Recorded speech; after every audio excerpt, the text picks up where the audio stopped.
Yeah, let's start off with just tell me kind of right before you joined the program, like what caused you to join and why did you decide to trust a random stranger to save your marriage? No, so things were ambiguous with my wife, and we were separated and living under the same roof. And I was walking on eggshells. I know that I didn't have the tools or, the things that I needed to do what I needed to do. So clearly something was missing. So I was just looking for something out there, some coach or some counselor or something. And that's when I came through these ads. Mm, And I did that first introductory call. And what they told me during the introductory call resonated with me really well about, a quick diagnosis about my wife not feeling emotionally safe and how I was not emotionally available. That sort of resonated with me. Okay, yeah, clearly there is a gap. There is a blind spot that I didn't know. I need to work on this. So that's how and when I joined MM. and how long ago was that? This was September 2023, about Yeah. a year and a half back. Yeah, Wow. A yeah. while. Yeah, that's a while ago. And let's so what was was there like like what did she say that kind of led to like, okay, wow, this is a big problem. This could end my marriage. What was the conversation? Yeah, it's like, she sort of broke it down in terms of how my wife would be feeling right now, like not emotionally safe, being heard, sorry, not being heard, and yeah, about how I was not there emotionally for her and how that would lead to a communication breakdown and all the things that she needs. So right now she would need space and there's a lot to be worked on. And again, me, how I seem to be a reactive person with angry outbursts, and how that is not exactly helping to the situation, and what are some things that I needed to do on those lines. So that resonated with me. I said, yeah, let me sign up for this. And then I had my first war room call with Kristen, and then I joined the group calls and I saw, okay, my situation is not unique at all. There are like hundreds of people out there who exactly know my story.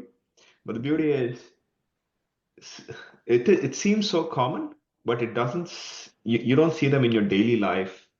Of course. People maybe they don't. Maybe there are people amongst me who work who are going through similar things, but they wouldn't like open up, or I wouldn't really know, right? So it's in a forum that everybody come together and you find out, okay, your situation is not unique. You are not special. It's the same thing going on. Yeah. Yeah, it's not really broadcast a lot, right? Especially men sharing it. Situations where that's happening to them. So, yeah, I think it's one of the most powerful things for guys to join the program, join the groups, and talk to the BIAs is like that feeling of it's hard to describe in words, but when you feel like your situation isn't unique, you're like, oh, I'm not alone in this, right? There's other people that are experiencing what, so it allows you to connect, and then you're more open to receiving what they've learned if they're ahead of you in the program. So, yeah, that's like the hidden benefit of this program that a lot of guys don't understand until they get into it, right? Yeah, absolutely. And a lot of things that is taught here, I wish it's like a few hours workshop in high school or in college, right? This is what the tools, basic tools that people need. And not just in the relationship, even at work and anywhere, dealing with the other sex. Yeah, absolutely. Okay, so that was like so we kind of talked about the worst of it, like what caused the separation. Did it get when you joined the program, did it continue to get worse as it usually does before it got better? So, yeah, mine was worse. I was always stuck in stage zero, stage one. That's it. There was no progression. Okay, maybe I was thinking, no, nothing was happening. She was like stuck, and stuck until things got from bad to worse. How can it go worse from stage zero? I don't know, but it did. So, yeah. So, can I share one slide with you? Share a slide? Yeah, Yeah, go for it. I allowed you to share a screen. sure. Because I sort of prepared this for the salute call, and maybe this will help provide a lot of context. So, this is like a snapshot of my journey, Josh. September 2023 was when I joined MM, and March 2023 was when Shobi checked out of the marriage. So after like 5 months, I joined the program, and then she sent me a lawyer notice. That was like a bad time, and then she moved out, no contact. Then I started doing a lot of potency actions, trying to be more genuine and authentic. Then she turned like vengeful and wanted money and assets. She couldn't file for divorce anymore. She was waiting for a 1 year separation, before which in Australia it becomes legal. After 1 year, either party can apply and get it in a month. And then she dropped a bomb on me that she's moving to Spain, like quitting her job here and joining another job in Spain. And then that was also, a big thing. And then she moved to Spain. At that time when she was moving, she seemed a bit amiable and communication lines were a bit open. And during this time, I had made a lot of change and transformation myself, Josh. Few unlocks was that I learned that I was operating from a place of fear. My actions and the things that I was saying were coming from a place of fear. What if I do this, how will she react? How is she going to respond to this? Is she going to be upset? Is she going to be angry? Do I say it now? Do I not say it now? Do I do it? Do I not do it? Such a thing. Until I had this unlock sometime in April, and I said, no, it doesn't matter. I'm going to say what I feel is right if it is the right thing. I'm going to do what I do is right. And that was sort of the time when I started detaching myself from the outcome. Mm, Do the right things, say the right things, whatever is the outcome, face it, right? mm, And then, so, like one of my BAs used to tell me, what's the worst she can do? Leave? She's already left, so there's nothing more there, right? So yeah, so that's when I started pushing myself to be, and again, there was this element of external optics, the social optics that was always lingering in my mind. What would other people think, other people say, family, friends, all these things. Then I just realized this is just noise. All that is irrelevant, completely irrelevant. Those are the things that should come to you rather than you go chase after them. So those unlocks really helped me a lot. And then my posture towards Shobi like completely changed. And I was like, we had already set like a stature thing that, our marriage is over. There is no two ways about it. There is no ambiguity about it. We can only build a new future. There is no concept of going back. Those words going back doesn't make any sense at all. None of us need, both of us don't need that. So we had sort of settled in that equilibrium, but she was not willing to reconcile at all. And then I was like, okay, now I started to learn to live my life by myself, try to be happy by myself, and I was sort of enjoying it. I was keeping everything together, work, social, sport, everything. I was keeping it together.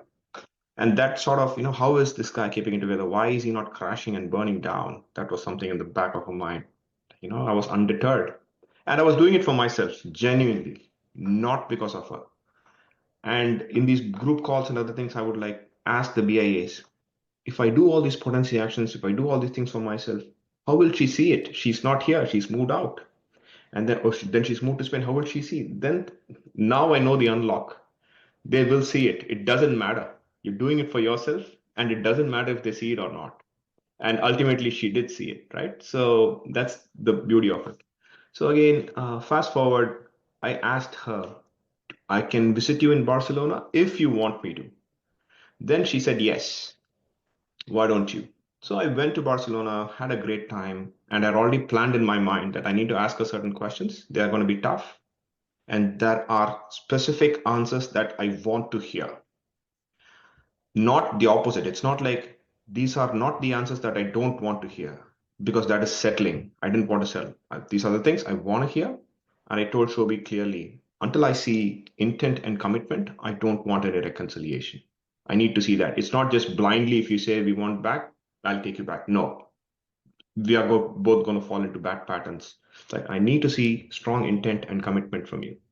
Then she sort of after that, she started stonewalling me and not talk to me, ghost me. And when I checked out of Barcelona, sorry, in Barcelona, I asked her the right questions. Where do you see us 6 months from now? What does it take for us to reconcile? Do you want me to spend Christmas break with you, two weeks of vacation? I didn't hear the answers that I wanted to. So I was done.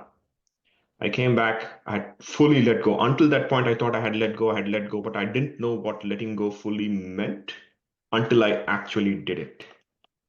So I let go. I became single in my mind.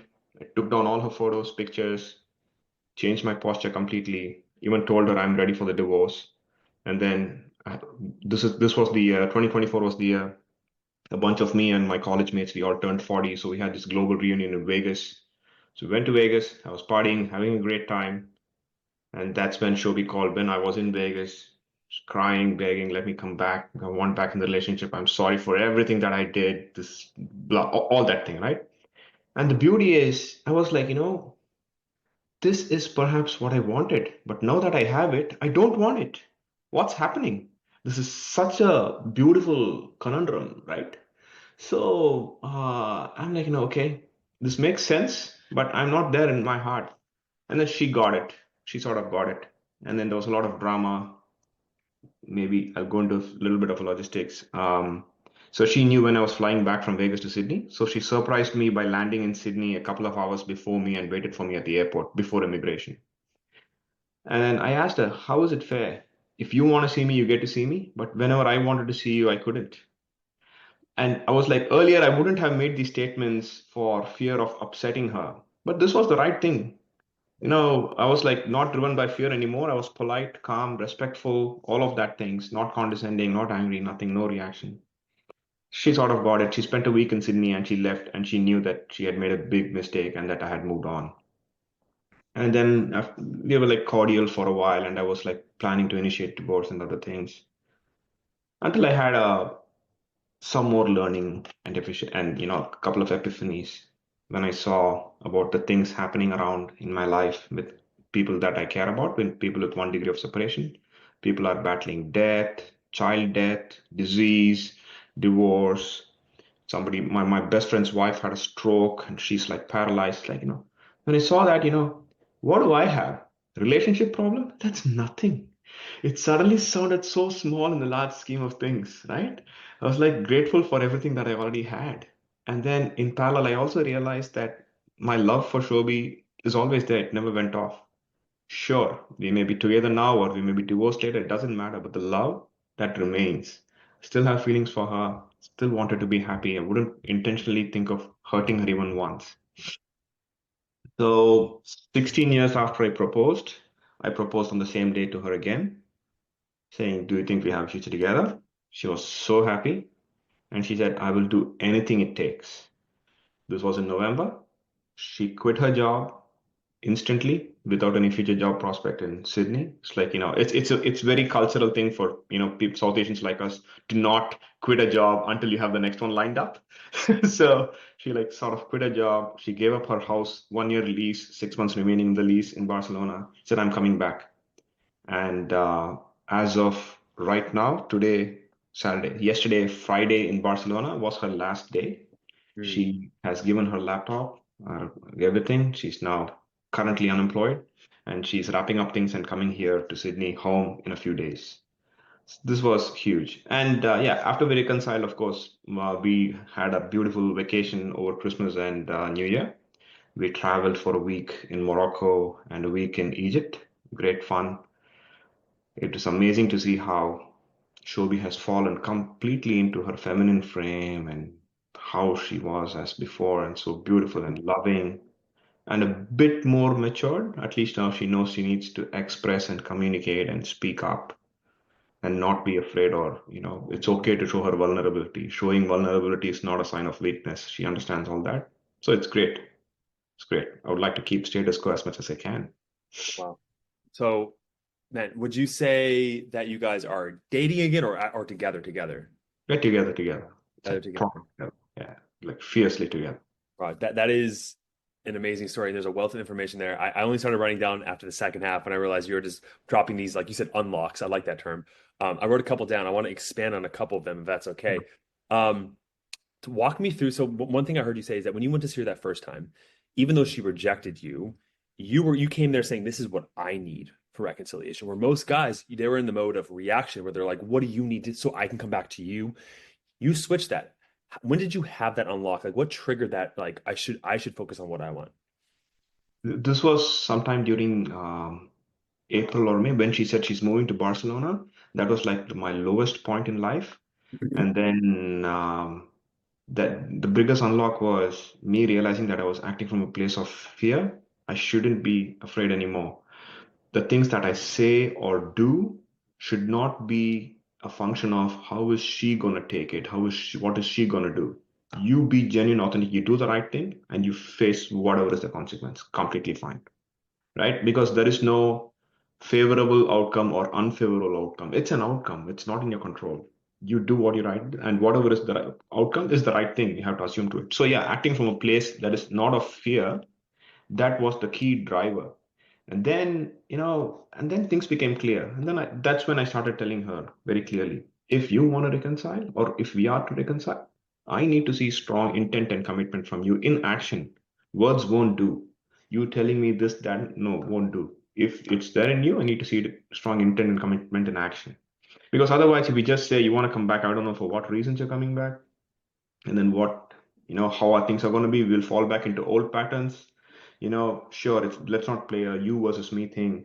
It is because of your behavior that I react like this is not good enough for me, right? But okay, sure, I have learned how not to be reactive but to respond, in a mature fashion. Yes, but I'm not sure how consistently I can keep doing that if your triggers don't go down over time, right? We can't fall, I'm not like this saint who can never do such things and things like that. Yes, I am human, things will happen. So she gets that, and we had sort of settled there, and she like really knew that, yes, the marriage as we knew was over, and if we are to reconcile, certain things needed to be done. So that was the thing, Josh. Yeah. And this ties into letting go. And as you know, it's more of an advanced concept because it's so conceptual in nature. And a lot of the men, when they first come into the program, they hear the idea of letting go and they're completely confused by the idea. So I'm always trying to learn more from someone who has understood this concept. It's really hard to teach with words. So let me ask you, like, what was going on in your mind and how you felt about her and the relationship when you knew you let go? Yeah. When I knew I let go, I knew that, I had to prioritize myself. And fast forward, when Shobi said she wanted to reconcile after I had let go, was when I truly realized that I had fully let go. Because when she wanted to reconcile, I didn't. And that's when I realized, okay, this is what fully letting go means. All this time I thought I had let go, I thought I had let go, but it was never 100%. I think 100% letting go is when your partner wants back and you don't. I think until that, you've not truly fully let go.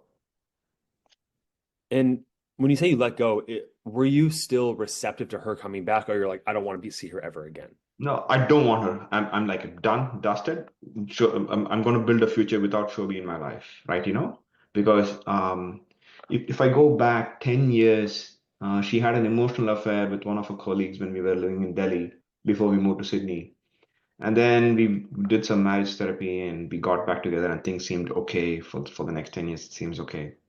What I had not consciously realized was that I had inadvertently fallen into such a low level of settling, saying this is the maximum I can expect out of this relationship, and that's it. And I sort of, accepted that, and that was my baseline, which I didn't know when I was in the moment.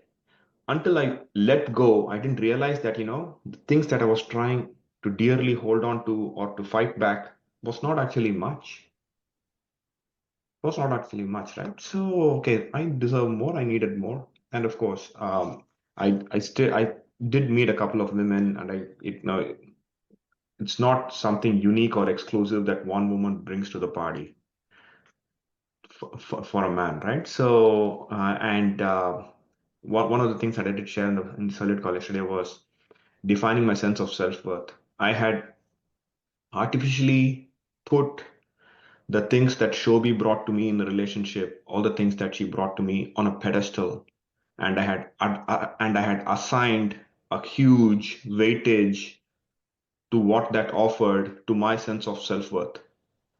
When I fully let go, I realized, all that is actually zero. That doesn't define my self-worth. I don't need to be in a relationship, or what a relationship a partner can give me does not define my self-worth.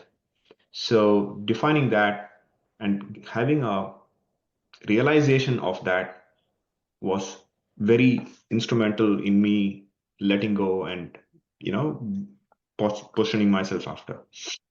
Yeah. What a profound realization. Raj, can you can we get specific here? Can you give me an example of something your prior self was thinking or believing that like you can't get anywhere else from her? Yeah, yeah. So it's like, yeah, I can be specific, sure. So it's like Shobi was not a great kisser and she wouldn't initiate any intimacy in bed.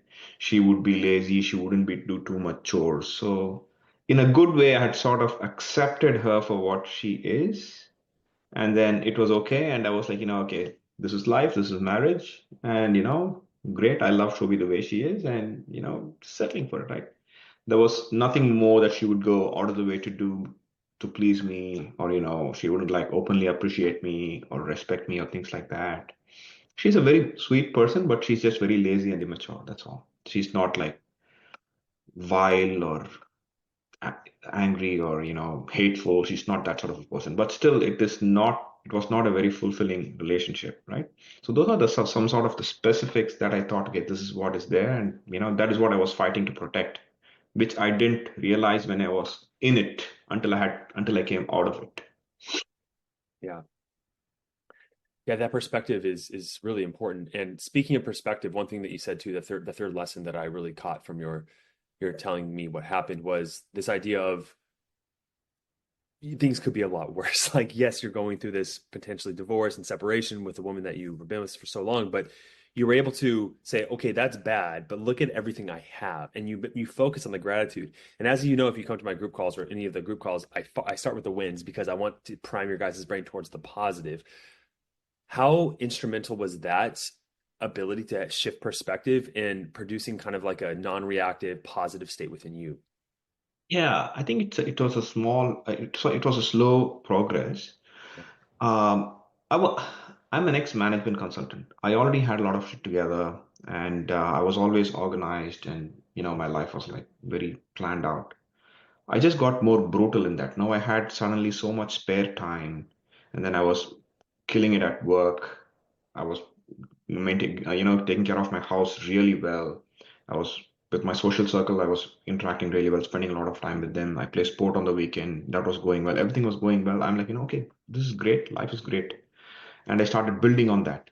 In parallel with the coaching and the learnings that I've had, some rough corners that I had in terms of how I interact with others, that changed. My emotional intelligence suddenly went high. People started noticing it at work, at social, at sport, everywhere. And suddenly I felt this attraction from everybody around me. That was like a pull. And it was like, it's inexplicable, but it was like, very pleasant. And I could like, okay, this is new. Okay, this seems like a positive interaction. Okay, this feels good. So all of that started happening, and I was like, okay, this is probably what harmony looks like. Happiness is like a superlative word for me. I won't say happy, so I'll say harmony, peace. All that is, this is what that looks like. So great. So let me keep this, and then okay, probably I don't need other things in life that I thought I really wanted to make me happy. This is like very nice, right? Sort of enjoying my free time, all of that. I like the word harmony because for me, it brings up the idea of alignment, where it's like there's this wavelength of this man you're supposed to be, the thoughts you're supposed to have, the emotions, the actions. And we, I don't know, I think I'm playing with this idea still, Raj, but like I think we intuitively know when we're going out of alignment. As an example, a lot of men know they should not check their wife's phone, go through her text messages, even if they think something's happening. That act of doing that is not in alignment with their highest self, right? Because it's reinforcing the idea that they're insecure, that they don't trust her, right? And then it creates this low energetic Yeah, vibration in who they are, right? And it's like what you're saying, harmony, I also call alignment or apex alignment, if you will. absolutely, absolutely. It doesn't matter. Things that are external to you, it doesn't matter. That's Yeah. it. Yeah. Yeah, that's amazing. One of the last questions I like to ask is if you could go back to 2023, when things started to kind of fall apart, and give yourself a piece of advice, if you got in a time machine, what would you tell yourself? Oh, I would say the greatest unlock that I've had is realizing that there are triggers Mm, outside external to me, and then when it comes to me, I react, and I used to hide behind this facade that it's okay to react angrily, it's okay to be angry because I didn't cause it. There is external stimuli that needs to be fixed. And then somebody explained it to me saying, when you react angrily, the trigger is still in control, you are not. And you, I assume you'd like to be a control freak. So if you want to be in control, you learn to respond. When you're responding to the trigger, then you're in control. I'm like, wow, that's great. To a logical person like me, explaining emotion with logic sounded Yeah. like perfect symmetry. Okay, this is great. So yeah, so to your answer, if I had known that, that's Yeah. every.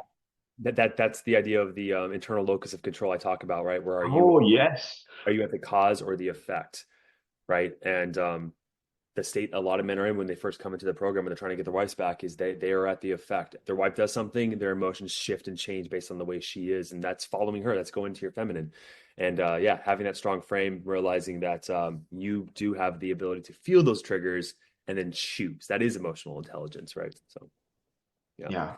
Yes, Josh. amazing. Apart from that, Josh, I really wanted to thank you for taking this time and for putting together this program. It's given me a lot. And like I told Kristen earlier, a few years back, I didn't know what I didn't know. There was a huge blind spot in front of me. Now I do know.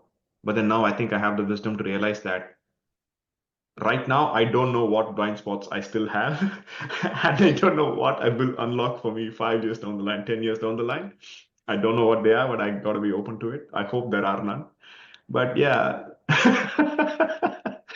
Yeah, but yes, it's been a great journey, and I'm happy to be here and help in whatever way I can, because what I have with Shobi right now, I'm not gonna, maybe it's the moment.